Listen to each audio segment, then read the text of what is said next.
Welcome back to the Women in Engineering podcast. This is Stephanie Alexandric, your host. Today I am joined by Jennifer Oliva and Kattie Hutton, who are both graduate students here at Western.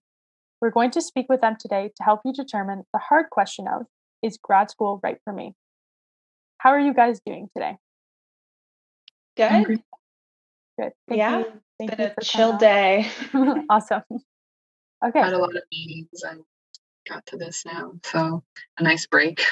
Yes. Just to chat about what you're doing. Awesome. Yeah. Okay. Jumping right into the questions.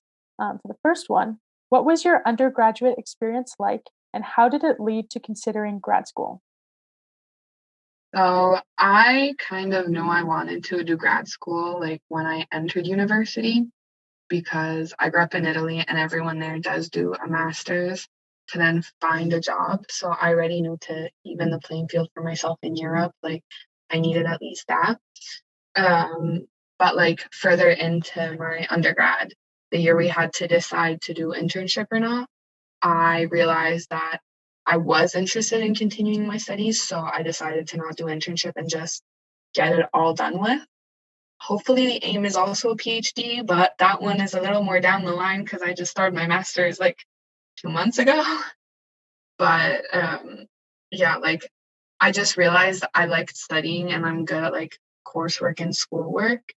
So I was like, while I'm still in that mentality, I'll get it all done before tasting what freedom feels like and not having assignments due, then having to go back. Yeah. What about you, Katie? For myself, kind of similarly, I knew from the beginning that I had an interest in grad school. I was one of those kids where even at the age of 13, I had decided that I was going to be an engineer and work for like NASA and be a big shot, robotics engineer kind of thing. So I went in with a plan, which of course kind of like fell apart, but still I had a plan.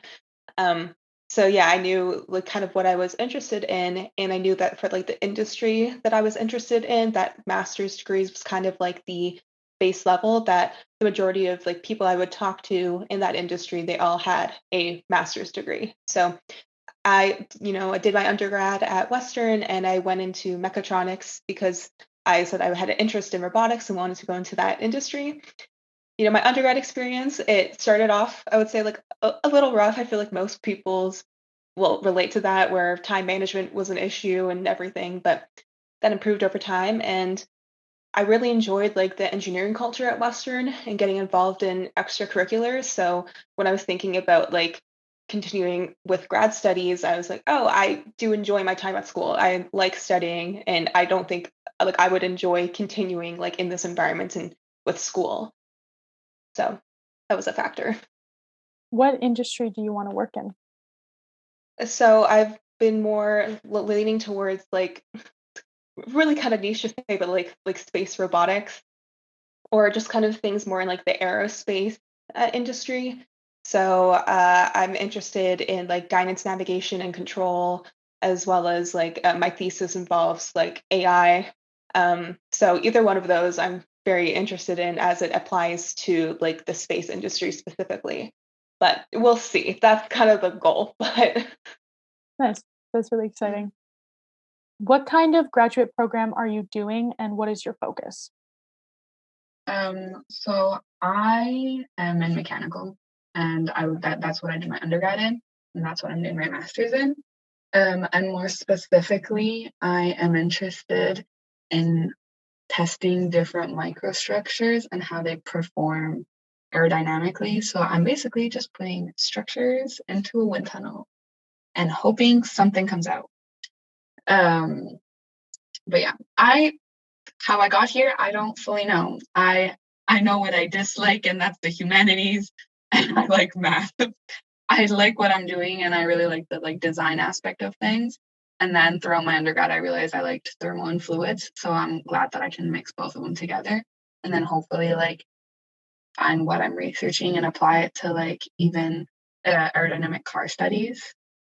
When doing this, I guess like the goal is like, oh, this could help or like study like automobile studies like in the future.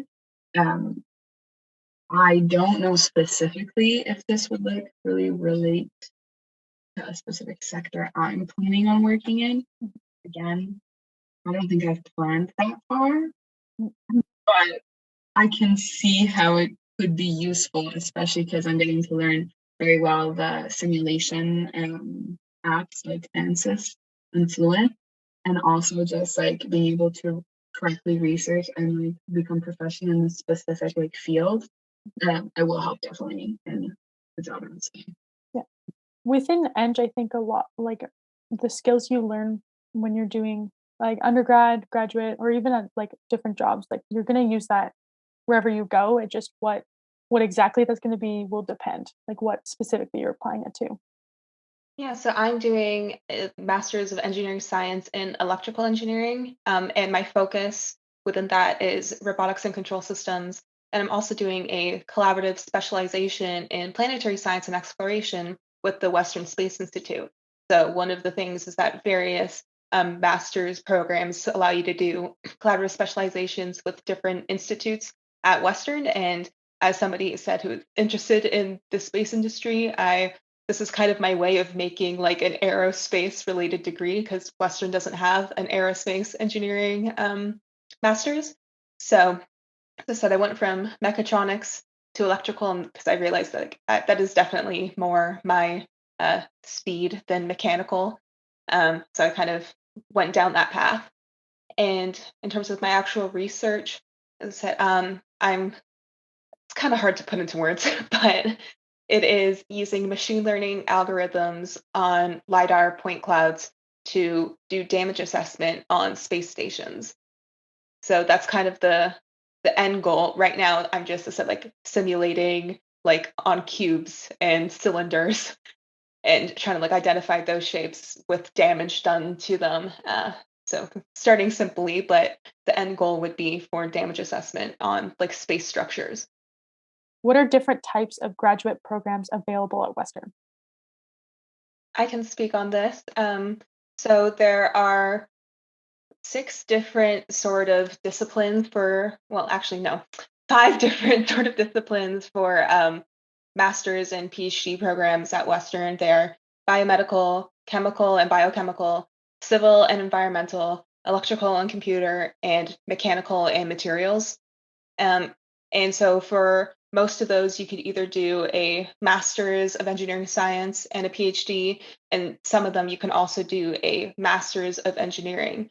And the master's of engineering is a course-based master's. So instead of having doing research and a thesis, you would only do courses. So for like a research-based master's, I think I only have to do like four courses. It's really not that much. It's four courses and a thesis. And for a course-based master's, you would have to do a lot more. I don't know exactly how many, but I know it is significantly more. There's also the option to do an accelerated master's, which is where you would, in your fourth year, instead of taking technical electives, you would start doing some graduate courses. So that way, afterwards, you could complete your MESC, your Master's of Engineering Science, in 1 year instead of 2 years. So yeah, those are kind of the main things available. In terms of the different kinds, how did you know which one you wanted to do? Well, for me, since I did mechatronics as an undergrad, I kind of had the option to go into either electrical or mechanical. And so when I was thinking about that, I knew that throughout the courses that I took in undergrad that I enjoyed the electrical courses more and I had more of an interest in robotics.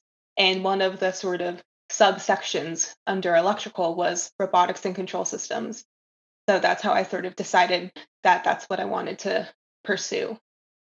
Could you have chosen to do a course-based, I guess, masters instead? Like, was that an option that you could do either of them? Yes, that is an option for electrical and computer-based engineering. I think that I think I do know someone who is doing a course-based master's and the collaborative specialization. I think that is possible as well. Um, I think that those two things they have like a different purpose. So it depends on what you're planning on doing with your master's, which one would benefit you. Of course, like with one, you learn a lot more skills, a lot more knowledge because you're taking way more courses. and the other you can get way more specialized in a specific niche topic because you're going in depth for your research. So it's really kind of which one would like benefit you. Jennifer, are you doing a thesis-based one as well? Yes, I'm doing the research thesis one. One thing though, like initially when I was looking into it, I was looking into the course-based one, like the 1 year MEng.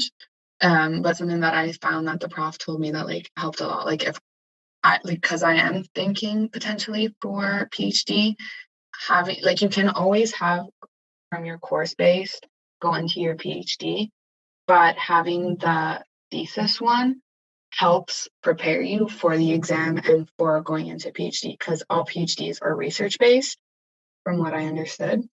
So if you do want to keep the option open of PhD, I would suggest try to do the research one because you still have to take 4 courses anyway over the 6 terms. But if your intention is just to get the master's and get out, the 1 year is also very like good.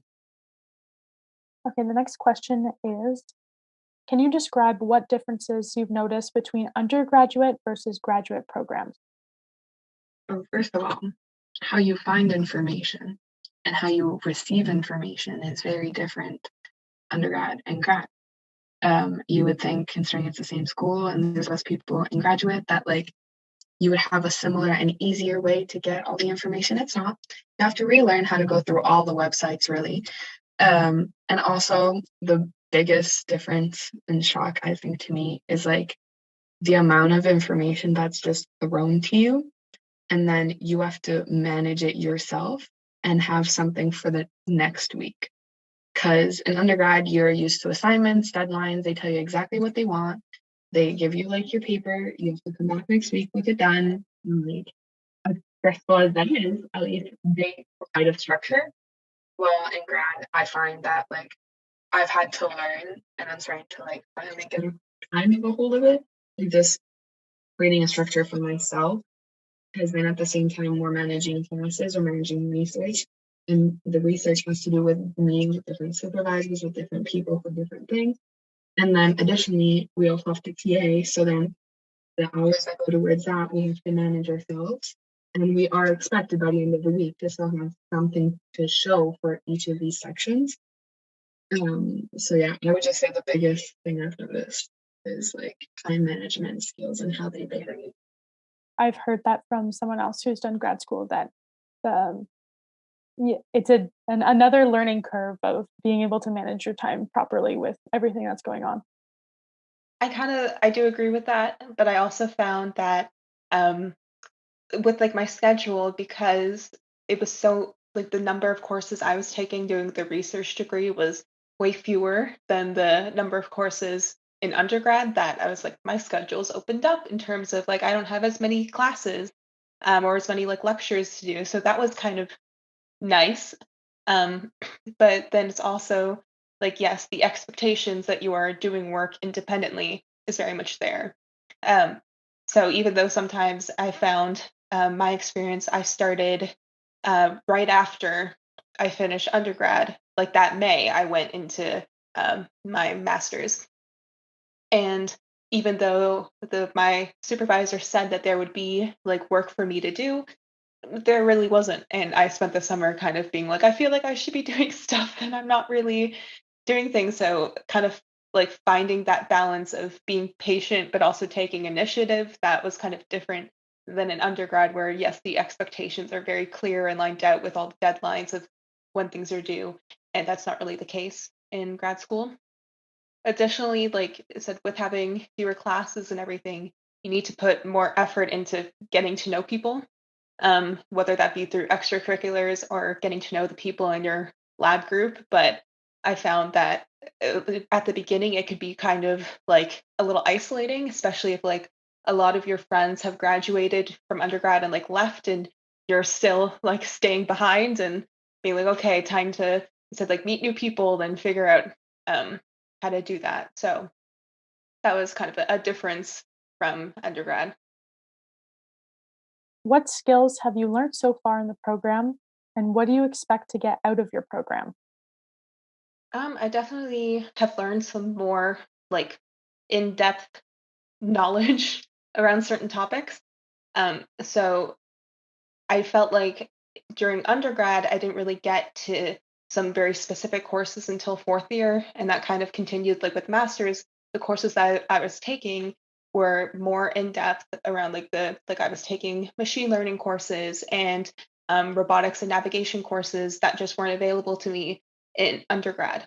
And so I just you could either, I don't know, I guess you could say you might learn that on the job if you went right into industry, but I was able to learn that in a school environment, which I didn't have the case beforehand. So yeah, it was nice to be able to go like more in detail into like a specific niche of my interest that I was like planning on pursuing.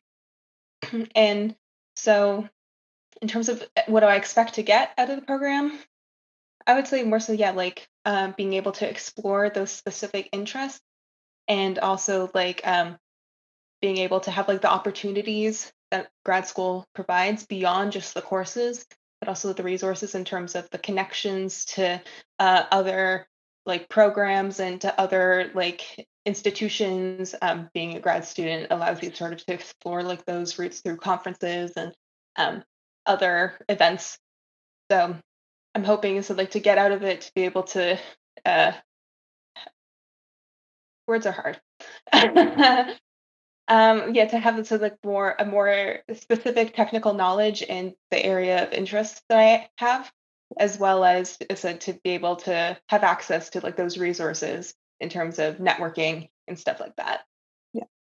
You're becoming more specialized in what you're interested in, Hmm. and then also meeting people that are also interested in the same thing, it sounds like. Yes, that's a good way of putting it. Thank you. Yeah. Okay, Jennifer. Additionally to that, I would add, I definitely think that in my master's, I've learned to also utilize the resources that they have given us, like even like researching. I have looked up research papers for like fourth year capstone. However, like I don't think I fully understood how to do it or like how to like pick through information that is actually important till like now. And additionally, like in a work environment, I feel like I'm learning to like correlate with like others and work with others in a different way that's like I think unique also to a master's and a PhD, as everyone has their own projects, but you're still able to like find different information because everyone does have an in-depth knowledge of their own study, not of like everything else. Yeah, that networking and honestly time management. I think time management is a very useful skill that is going to come out of this, and that will be applicable to an actual like industry situation. I've been reminded by my older relatives constantly that even though like undergrad was crazy and we had to learn about how to manage our time, it just continues. So continuously learning more and more about how to manage your time properly is definitely valuable when you're in a master's, PhD, or even afterwards industry or when you have other things going on in your life. Next question.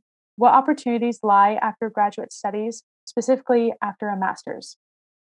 Honestly, I just think a master's is learning more and having more in-depth knowledge than what an undergrad has.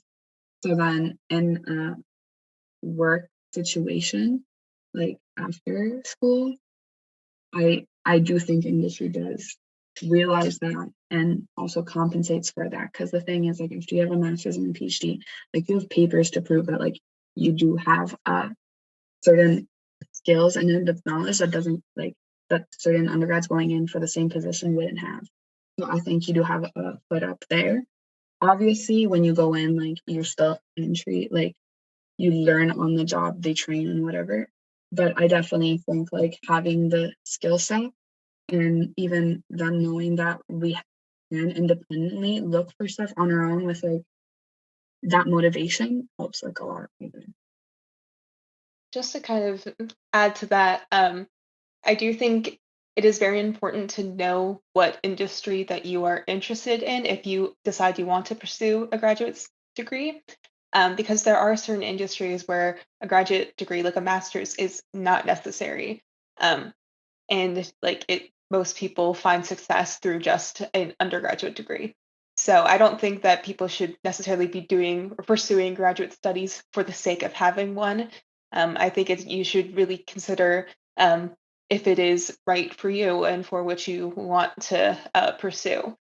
So, like, if you're interested in something that has a more niche area of work in a certain skill set that is considered very valuable, then that could be one that like you might want to pursue that then to get, yet as Jennifer said, to get that kind of leg up. Um, but if you're not pursuing something that's super specific, if you're going into, say, more general, maybe software engineering jobs that are not super niche, then I don't think a master's degree will necessarily benefit you in a huge way. I think that's really a good point to mention that it depends on like if you're really trying to specialize in something or if your undergrad has already set you up for what you would need for your dream job at the end of the day. So I think yeah, it does depend on what you're actually wanting out of it. Okay. Next question. How did you apply for grad school? So when I started applying for grad school, it was December of my fourth year. And the first step I did, because I really didn't know where to start, was talk to like the graduate coordinator at our school. I was looking into it early on because I knew I wanted to, like, if it wasn't Western, I wanted to do a master's in Germany or Italy. And like because of deadlines and stuff, I was checking early. But then basically very fast after I talked to the graduate coordinator, I like she suggested to talk to a couple profs and I found my supervisor right away because he asked the coordinator if someone had asked just to look into it and then he ended up being like my second prof that I was meeting and I really liked him and everything kind of just fell into place from there because then after you have a prof that wants you, um, it is an easier process to get through, I think, like as far as applications, because like they help a lot. But yeah, I would just say like go early and ask like the contacts you do have, like how you could like proceed there. And then I didn't end up applying outside of Western because I had this right away. So I don't know what changes in the application there. I would assume it's a little harder to be that close to a professor, but definitely reaching out helped a lot. I kind of had a similar experience. So mine first started as in fourth year as well. And I said I knew that I wanted to apply for a master's program, and I was looking at different ones at different schools, ones that had aerospace engineering masters. I said I wanted something related to the space industry, maybe specializing in space robotics. And I was working on my capstone at the time, and I started reaching out to my capstone supervisor to ask him if he would write me a recommendation letter for these other grad programs that I was considering applying to. And he was like, "Oh, why aren't you applying to Western?"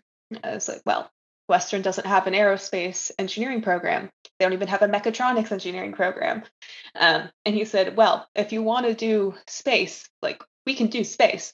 Turns out Western has a whole Western Space Institute that I just wasn't really aware of. How did I go through a whole undergrad with not really hearing about this as someone who was interested in space? I don't know, but they have a Western Space Institute." So he said if you that his lab actually is involved heavily with the Western Space Institute and they do a lot of space related projects. So he basically right then and there asked me if I would be interested in joining his lab. And I was like, all right, that sounds good to me. So I went from asking for a reference letter to basically getting into grad school because once again, it was like the application at that point was almost a formality. He basically told me that unless I like failed courses and didn't graduate, that I would pretty much be in grad school because he wanted me in the lab. So getting a professor definitely, yes, really helped with that.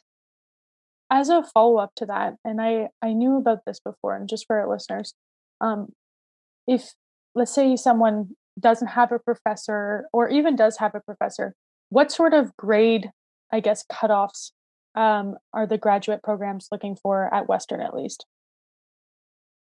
I'm Do you pretty know? sure 78%, because it's also very similar to the NSERC like research for the summer students, like undergrad summer students.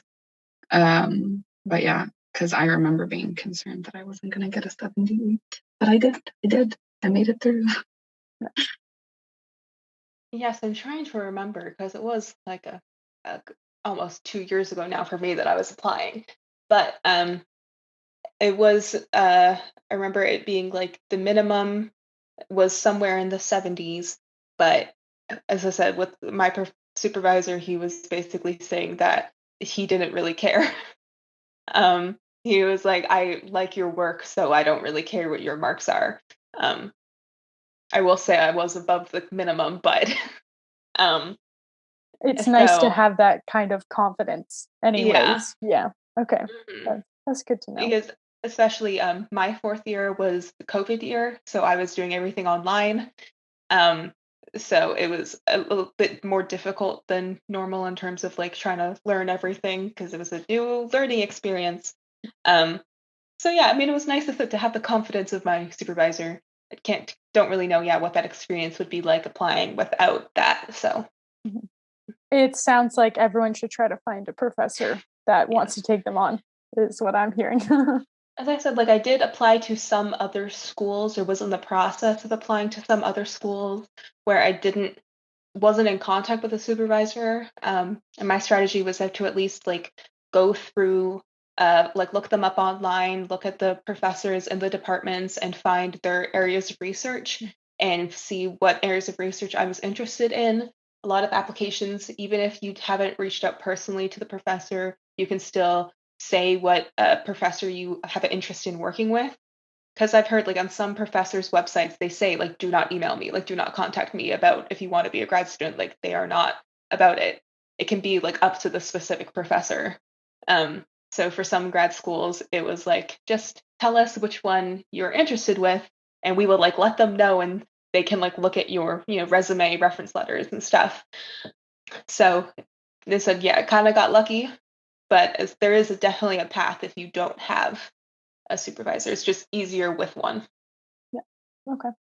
What advice would you give to someone considering graduate studies? Um, Advice that I would give is to y- don't give up, basically, about either applying or once you're in it. There were definitely some points in the past year and a half that I've been doing this that I definitely struggled. You know, it there were times where grad school wasn't what I was expecting in terms of the research and the amount of support. And it can be difficult, but it's also working through that adversity and getting to a point where like, okay, I do feel more confident in what I'm doing and the work that I'm doing. Um, so that kind of there will be a learning curve. But if you do have a passion for that industry, um, it'll be worth it. So keep calm and carry on, I guess. So I think with that, like it is important to reach out, as said, to whether formal, like if you need formal support, to reach out for formal support, or even just like, yeah, like finding said like other people in your labs, other people in your courses, that kind of Western engineering always had that sort of motto that like engineering is a team sport. And that is still the case in master's programs. Even if you're working independently, you really do still need to like rely on each other to get through it. So You're not going to know everything, and it's okay to reach yeah, out to people who will help each other out and learn Mhm. more. Yeah. I've Okay. been very lucky in that the lab that I'm a part of has been so great. There's been a lot of people who have been like reaching out in terms of trying to provide support and resources, and we've become like a just like friends, like a good group that I enjoy hanging out with. And I'm like, what would my grad experience be like if I, yeah, like didn't join this lab and didn't have this kind of support network? I think it would be a lot more difficult. Are there any like financial supports for people that are wanting to do grad school but like are worried about paying for it? That's actually something I get paid to do my master's. So that's probably also something, yeah, that should be talked about is that like Western pays you. So it's not a lot, but they do pay you. Okay, that's Yeah. good. In terms of like the is that mainly from like TAing or is that like include other stuff as well? So the official thing, it's they cover tuition plus $13,000 a year.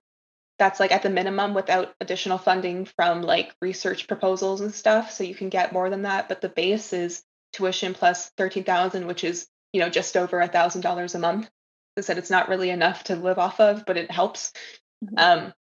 And so, yeah, so that does include, they basically, if you do TA, then they will count that towards that 13,000. So if you only TA one semester, basically they will cut out some of your funding, so you still will only get like that. Like if you TA one course, you would only get like that 13,000, or for like whatever that semester is. It's kind of complicated, but that's been my experience. For this semester, I'm TAing like double the amount.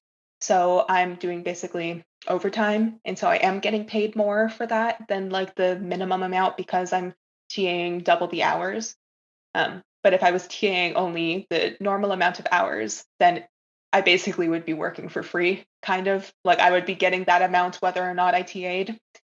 Can you decide not to TA?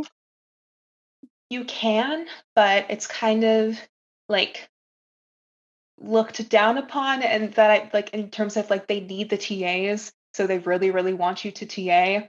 And sometimes they will like basically beg you slash like try to force you to TA if they really need you. I know some people who have done it in terms of like this is their last semester, they are working on their thesis and they do not want to have additional responsibilities. But I like TAing, I enjoy it. So I was always like, okay, it wasn't a burden to me, but most of the time they pretty much are like, yes, TAing. And they say in their like fine print that one of the funding sources is like TAing for Western engineering. That they count that as like one of your funding sources. Have you TA'd a class, Jennifer? Yeah, I'm actually taking a class right now. And I enjoy it. It's a third year class. But also additionally to that, you can still apply for OSAP, and they have financial aid. Like the financial aid this time, I don't think it's through bursaries of Western, but it goes through SOGS, which is it's the Graduate Student Society of overall Western. But then again, like most of those bursaries do go to like master students who don't get paid. So I don't think like a research engineering student would have put like get anything from that, but you can definitely apply for OSAP, and Mm-hmm. depending on your need, you would get funding. I think it's more complicated to get funding if you're doing your MN because there's different rules in place for that. Because Western isn't gonna like pay to cover that tuition over like 3 terms, but I still think you can apply for OSAP either way. That's good to know. I feel like it could be like finances could be a barrier to some people Mm-hmm. pursuing grad school. So I'm glad to hear that there are ways to fund it if you need support. Yes, this is like they said the Western funding your masters that seems to be specific to engineering. I know other students, right? You're pursuing like masters of science who are not getting funding. So that is one thing. Yeah, that is that I could say like Western is invested in you as a grad student, and they want to keep you as a grad student. They are paying money for you to be there. So once you are a grad student, they want you to succeed and finish your research. I learned more about the master's program than I knew before, and I'm sure everyone else will, when they're listening, will as well. I wanted to say thank you to Jennifer and Katie for coming onto the podcast today and sharing your experiences with grad school so far. If you have any questions for either of them, you can either leave it in the comments or you can contact them via their UWO emails, which will be in the podcast description. With that, thank you to everyone for listening, and until next time, Western.